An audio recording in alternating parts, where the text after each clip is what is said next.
बिस्मिल्लाहिर्रहमानिर्रहीम, अस्सलाम वालेकुम। मैं शाहिद सकलैन हूँ। आप मुझे मेरे यूट्यूब चैनल फेसबुक पेज पे देख रहे हैं। आज 8 नवंबर है और हफ्ते का दिन है। ओवरसीज़ पाकिस्तानीज़ की कहानियों के हवाले से बात करूँगा और आज की जो कहानी है वो बरतानिया में रहने वाली राबिया की है। ये जो कहानी है इसके दो, मैं अगर कहूँ कि ये दो तरफ़ा स्टोरी है तो ये भी गलत ना होगा। एक तरफ वो लोग हैं जो बरतानिया में रह रहे हैं और उनके जो बच्चे हैं वो वहीं पले बड़े हैं और उनका ब्रॉटअप वहाँ हुआ है। तो एक इसका रुख जो है इस कहानी का ये है, और दूसरा रुख यहाँ पाकिस्तान में है और वो ये है कि यहाँ पे एक लड़की राबिया जिसके वालिद की डेथ हो गई और उसको सगे चाचा ने पाला, और उस सगे चाचा ने फिर क्या सोच के और क्या कुछ करके जो है इस लड़की की बरतानिया शादी की और अब ये बरतानिया में। लेकिन इसके साथ हुआ क्या, ये दोनों, क्योंकि इसमें दो तरह के सबक हैं तो ये मुझे किसी ने स्टोरी भेजी थी, मैंने कहा आपके साथ शेयर करूं ताकि बरतानिया वाले लोगों के लिए भी और जो पाकिस्तान में लोग रहते हैं उनके लिए भी इस कहानी के दोनों पहलू हैं। तो आज बात करेंगे सियालकोट की राबिया की कि उसके साथ हुआ क्या।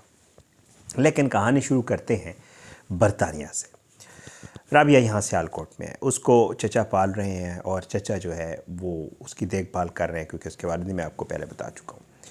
जनाब, बरतानिया में पाकिस्तान से एक ओवरसीज़ पाकिस्तानी हैं जो बरतानिया गए और वो अपने अभी शादी नहीं हुई थी और वो बरतानिया पहुंच गए। तो फ़याज़ साहब जो हैं वो बरतानिया में रहते हैं, काफ़ी अरसे से गए, उनकी शादी हुई यहीं पाकिस्तान से, अपनी वाइफ को ले गए, बिज़नेस था, बेहतरीन काम कारोबार, करोड़पति अगर मैं कहूँ तो वो हो गए। वहाँ पे उनका अपना घर, सब कुछ, एक नहीं कई घर,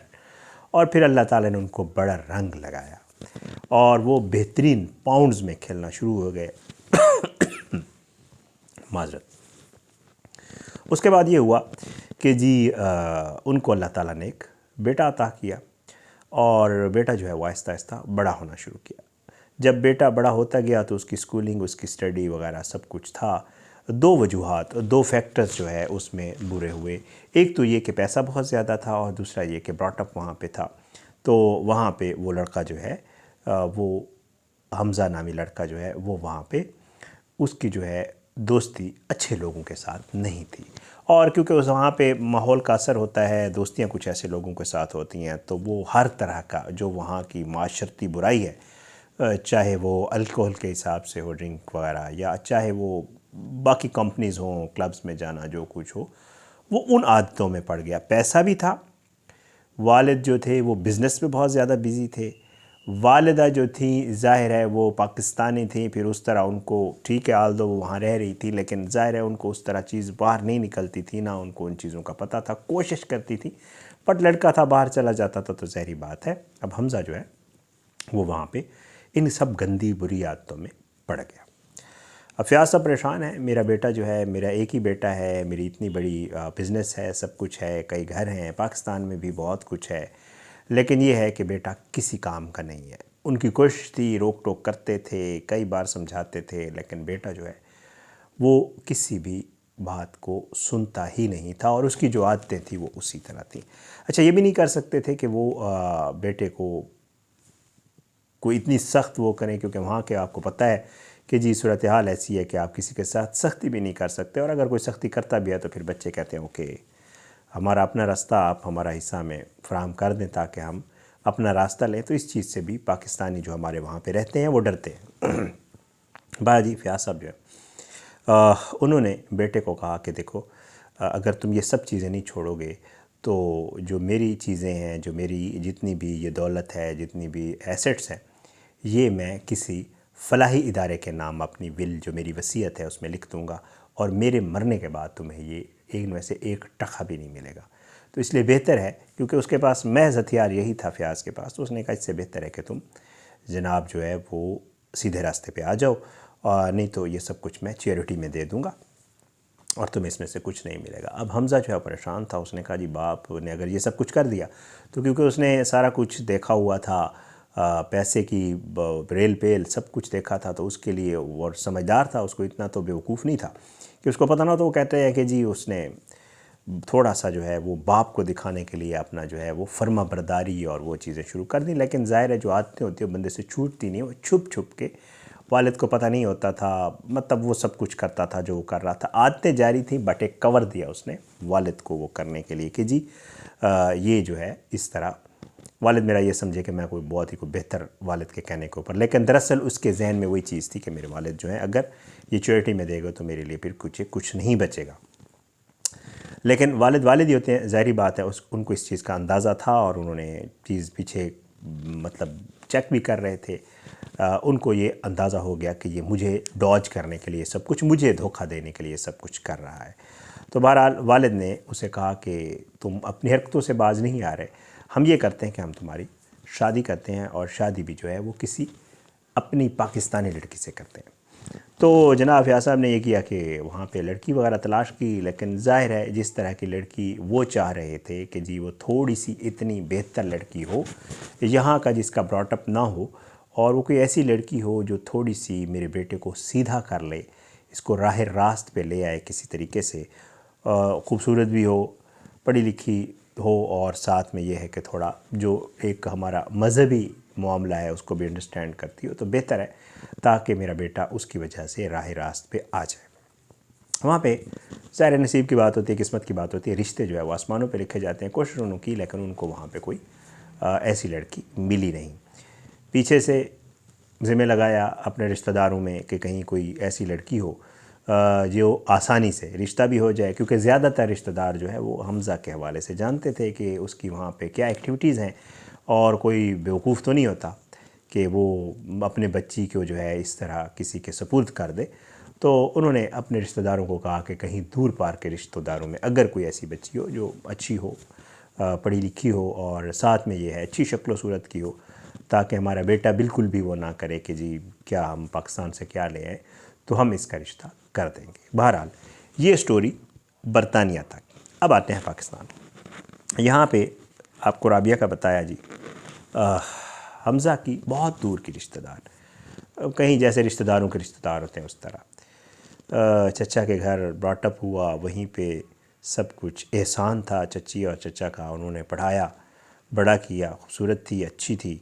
और हमज़ा के रिश्ते की तलाश शुरू हो गई। और यहाँ पे बात फैलती फैलती जाती जाती जो है वो जिस चचा ने राबिया को पाला उसके कान में पड़ गई, और उसको ये बताया गया कि जी बड़े ही वहाँ पे तो वो मिलियनियर हैं, और पाकिस्तान में भी उनकी जायदादें हैं, वहाँ बरतानिया में भी हैं। लड़का जो है वो, इनके चचा को भी पता था कि लड़का जो है वो कोई बेहतर आदमी नहीं है,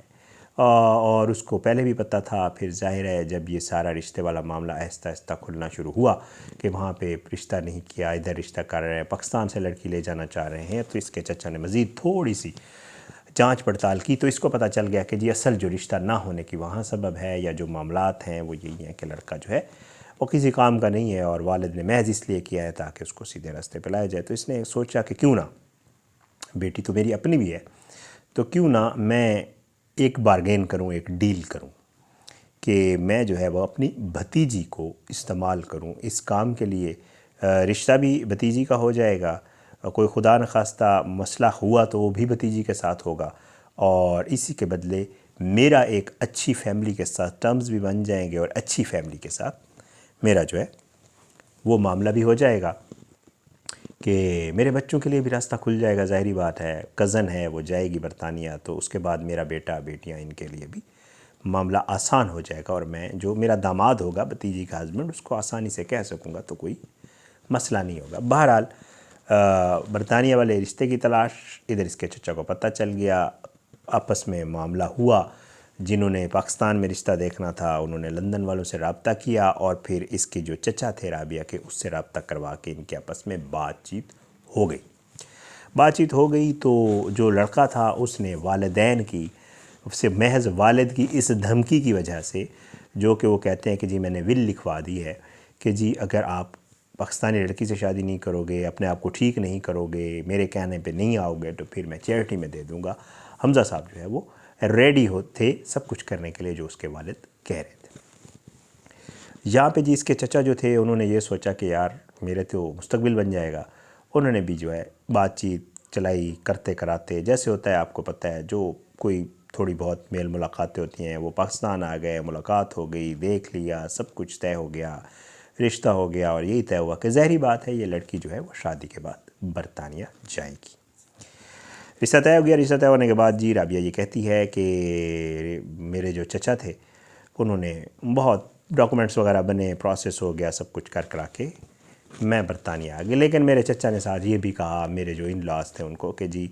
मेरे भी बच्चे हैं, देखें तो अगर कोई पॉसिबिलिटी हो इनके लिए, अगर कोई जॉब्स वॉब्स वहाँ पे हो, आप तो अपने बिज़नेस हैं, आपके कारोबार वगैरह हैं, तो अगर कुछ हो तो प्लीज़ मेरे बेटों का भी आप लोगों ने ख्याल रखना है। तो जो यहाँ पे लड़का था हमज़ा, उसके वालिदैन ने कहा कि नो प्रॉब्लम,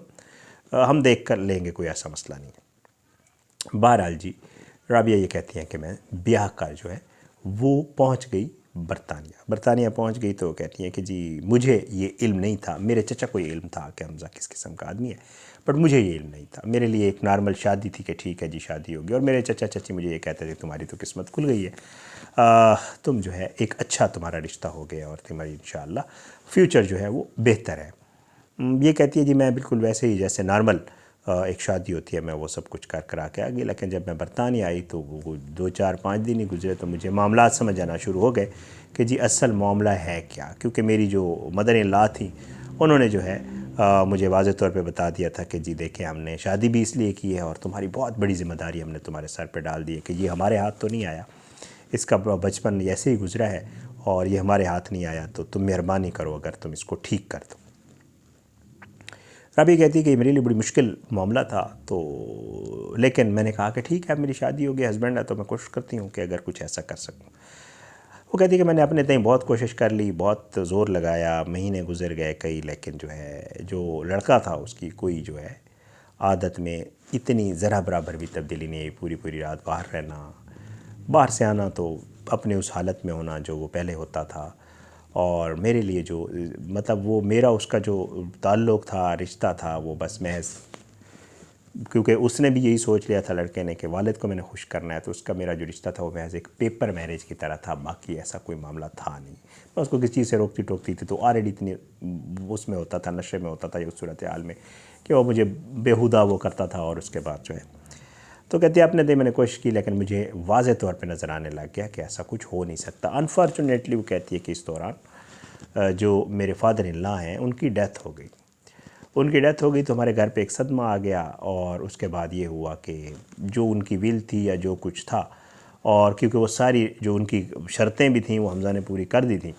कि जी शादी भी उसने पाकिस्तान से कर ली थी, थोड़ा सा वालिद को दिखाने के लिए बेहतर भी हो गया था और बहुत चीज़ें, और वालिद था ज़ाहिर बात उसने चैरिटी में पैसे थोड़ी देने थे अपनी एसेट्स, तो जाने तो सब कुछ हमज़ा को ही था। तो हमज़ा वो सारी जितनी भी वालिद के एसेट्स थे वो मेरे हस्बैंड को शिफ्ट हो गए। इस दौरान मेरे जो चचा थे वो भी राब्ते में रहे। उसके वालिद की ज़िंदगी में मेरे चचा ने जो है वो अपने एक बेटे को भी भिजवा दिया बाहर हमारे पास यूके, और हमारे पास क्या वो कहती है कि जी जॉब का उसका उन्होंने स्पॉन्सर किया और वो भी यूके आ गया, तो वो भी वहीं रह रहा। तो चचा ने अपना काम वो कहती है निकलवा लिया, और मे भी उसने राबिया कहती है मे भी ये भी पॉसिबल है कि उन्होंने उनसे कोई फाइनेंशियल बेनिफिट्स भी लिए हों, मेरे इल्म में नहीं है। बहरहाल वो कहती है कि जी मुझे अंदाज़ा हो गया कि मेरी जो शादी है वो मेरी भलाई के लिए नहीं की गई, बल्कि मेरी शादी जो है वो एक डील का एक हिस्सा थी कि जी मेरी शादी होगी तो एक तो मेरे जो वाला चचा वगैरह हैं उनके सर से भी बोझ मेरे वाला उतर जाएगा, मेरी ज़िम्मेदारी से सब दोष हो जाएंगे। साथ साथ ये है कि मैं भी यहाँ आ जाऊँगी, उनसे थोड़ी दूर हो जाऊँगी, और तीसरा ये है कि उनके अपने बच्चे भी, बेटा वगैरह भी सेटल हो जाएंगे। तो ये सब कुछ एक डील का हिस्सा मुझे फ़ील होने लग गया। यदि मेरे फादर इन लॉ की डेथ हो गई उसके बाद तो फिर मेरा जो हस्बैंड है उसके ऊपर तो कोई रोक टोक थी नहीं। पहले वालिद थे रोकते टोकते थे, उनकी वजह से थोड़ी बहुत कोई मामला होता था, थोड़ा बहुत कोई हल्का हाथ रखता था हमज़ा। लेकिन जब से वालिद की डेथ हुई उसके बाद वो कहता है कि जी उस शख्स ने तो मेरी ज़िंदगी अजीरन कर दी। पहले अगर वो एक रात को लेट नाइट कहीं घर आता था तो फिर कई कई रातें कई कई दिन वो घर ही नहीं आता, और पहले अगर कोई हल्का फुल्का मेरे साथ कोई इंसानियत वाला सलूक कर लेता था तो अब वो भी ख़त्म हो गया था। पाकिस्तान में ज़ाहिर है वापस जाने का क्या सोचती, मैं पाकिस्तान जाके क्या करूं। मेरे जो चचा चची हैं वो भी अब इतने एजड हो गए हैं, बड़े हो गए हैं, बूढ़े हो गए हैं। मुझे अल्लाह ताला ने कोई औलाद नहीं दी, मेरा कोई बच्चा नहीं है, क्योंकि मेरा कभी मेरे हस्बैंड के साथ कोई ऐसा ताल्लुक़ रहा ही नहीं है कि जिसकी वजह से कोई ऐसे मामला हो। तो वो कहती है कि जी मैं जो है वो एक अजीब व गरीब उसमें फंस गई हूँ कि जी ना मैं वापस जा सकती हूँ ना यहाँ पे। वो कहती है कि जी वो जो हस्बैंड है उसकी वही आते हैं, सब कुछ वही है। मेरे पास घर तो है, मेरे पास पैसे भी हैं, मेरे पास सब कुछ है, ज़ाहिर है मेरे हस्बैंड का है, तो ये तो नहीं है कि उसने मुझे घर से निकाला हुआ है, ये कुछ है। लेकिन ये चीज़ ज़रूर है कि उसने जो मेरे साथ शादी की थी वो एक डील थी, और उस डील का उसको तो फ़ायदा हो गया कि उसको अपने बाप की तरफ से सब कुछ मिल गया, लेकिन उस डील का मुझे नुकसान ये हुआ, और मेरे चचा को भी फ़ायदा हो गया उस डील का, कि जी मेरे चचा का एक बेटा जो है बाहर आ गया, वो भी सेटल हो गया। लेकिन उस डील का नुकसान मुझे ये हुआ कि मेरी एक पेपर मैरिज हुई, और आज भी मेरी शादी को काफ़ी अरसा हो गया है, लेकिन आज भी जो है मैं वो उस तरह, मैं और वो पेपर पे तो मियाँ बीवी हैं, ना अल्लाह ताला ने मुझे औलाद दी है, ना मेरे पास कोई और मियाँ बीवी वाला ना हमारा कोई ताल्लुक़ है, और ना मेरे पास कोई और खुशी है जिसके हवाले से मैं कह सकूं कि जी ठीक है हमारी शादी हुई और हम इकट्ठे कहीं जाते हैं या कहीं कोई ऐसा, तो ऐसा कोई सीन नहीं है। तो कहती है कि ठीक है मैं रह तो रही हूँ, मेरे पास इसके अलावा कोई ऑप्शन भी नहीं है, मैं इसके अलावा क्या करूँ, और मेरी जितनी भी ज़िंदगी है वो मैंने ऐसे ही गुजारनी है। बट ये है कि मेरी जो स्टोरी है उनका कहना यही है कि मैं इसलिए आपके साथ शेयर कर रही कि बाज़ औक़ात कुछ डिसीजंस आपके अपने जो लोग होते हैं वो अपने फ़ायदे के लिए, अब वो कहती है दोनों फैमिलीज़ ने अपने फ़ायदों के लिए जो है वो ये सब कुछ किया, और बीच में जो कुर्बानी दी गई वो मेरी दी गई, और उसमें ना तो मेरा कोई कसूर था, ना मेरा कोई लेना देना था इस सारे मामले के साथ। लेकिन पता नहीं, कहती है बाज़ दफ़ा मैं सोचती हूँ कि पता नहीं मेरे नसीब में ऐसे था, और बाज़ दफ़ा मैं ये सोचती हूँ कि मैं कर भी क्या सकती थी, इसके अलावा मेरे पास कोई ऑप्शन भी नहीं था। बहुत ही हैरान कुन स्टोरी, दो तरफ़ा, जैसे मैं आपको पहले बता चुका हूँ, इधर एक लड़की और उधर एक बंदा, इन दोनों की मैंने कहा आपके साथ शेयर कर दूँ, अपनी दुआओं में याद रखिएगा, अल्लाह हम सबको अपनी ज़ुबान में रखे। अल्लाह, मैंने उनको कहा, मैंने कहा अल्लाह आपके लिए आसानियाँ करे, और सबसे कहूँगा कि जी वो दुआ करें आपके लिए कि जी आपके लिए आसानियाँ हों, क्योंकि वो ख़ुद कह रही हैं कि मेरे पास और कोई ऑप्शन भी नहीं है, मैं क्या करूँ, मैं पाकिस्तान आऊँगी तो क्यों, वाई, फॉर व्हाट, और फॉर किसके लिए। और ठीक है बस इट्स ओके, जब हो गया सो हो गया है। लेकिन स्टोरी इसलिए शेयर की ताकि लोगों को ये पता चले कि बाज़ औक़ात सामने नज़र आने वाली जो चीज़ें होती हैं वो वैसी होती नहीं है जो नज़र आ रही होती हैं। तो ये थी राबिया की स्टोरी। अगली वीडियो में इंशाल्लाह मुलाकात ज़रूर होगी। अल्लाह हम सबको अपने ज़ुबान में रखे, अल्लाह हम सब पे अपना रहम करम करे। स्पेशली मेरे जो ओवरसीज़ पाकिस्तानी बहन भाई, मैं बहुत शुक्रगुज़ार हूँ। सब वीडियोज़ में कहता रहता हूँ, जब इस तरह की मैं वीडियोज़ करता हूँ आप लोग बहुत अच्छा रिस्पॉन्स देते हैं, इसलिए मैं ये चीज़ें आपके साथ शेयर कर रहा होता हूँ, और आप इतनी अच्छी चीज़ें मुझे भेज रहे होते हैं, यकीन करें कि मुझे बीच में से उठानी पड़ती है कि अच्छा ये वाली जो चीज़, और कभी अभी वीडियोज़ में मैं कहता रहता हूँ कि मैं बहुत माज़रत ख़्वाह हूँ अगर कभी मैं आपको रिस्पांस व्हाट्सएप के ऊपर या उसमें नहीं दे सकता। मेरी कोशिश होती है, मैं एक एक बंदे को करता हूँ, बट अगर कभी नहीं दे सकता तो उसके लिए स्पेशली माज़रत ख़्वाह हूँ। मैं एक जॉब भी करता हूँ, मेरे और भी वो हैं, तो इस वजह से पास कुछ चीज़ें स्किप हो जाती हैं। तो कुछ मैसेज आए होते हैं कि शायद भैया आप जवाब नहीं देते, तो उसके लिए स्पेशली माज़रत ख़्वाह हूँ। तो इजाज़त दें इंशाल्लाह, और बहुत शुक्रिया, बहुत बहुत शुक्रगुज़ार हूँ। आप लोग मुझे कहते हैं कि शायद भी आपने कोई वीडियो इस तरह की नहीं की, तो फिर मैं कोशिश करता हूँ बीच में से टाइम निकाल के इस तरह की वीडियो करता हूँ। अपनी दुआओं में याद रखिएगा, अल्लाह हम सबको अपनी ज़ुबान में रखे, अल्लाह हम सब पे अपना रहम करम का। आपको पता है मेरा तो चैनल भी किसी और नेच का था, लेकिन बीच में आप लोगों ने ये मैंने एक दो की और आपने फिर इतना वो किया कि फिर मैंने कहा चलो इसके ऊपर भी करना चाहिए। इजाज़त दें, इंशाल्लाह अगली वीडियो में मुलाकात होगी ज़रूर, लेकिन बशर्ते ज़िंदगी। पाकिस्तान जिंदाबाद। अल्लाह हाफ़िज़।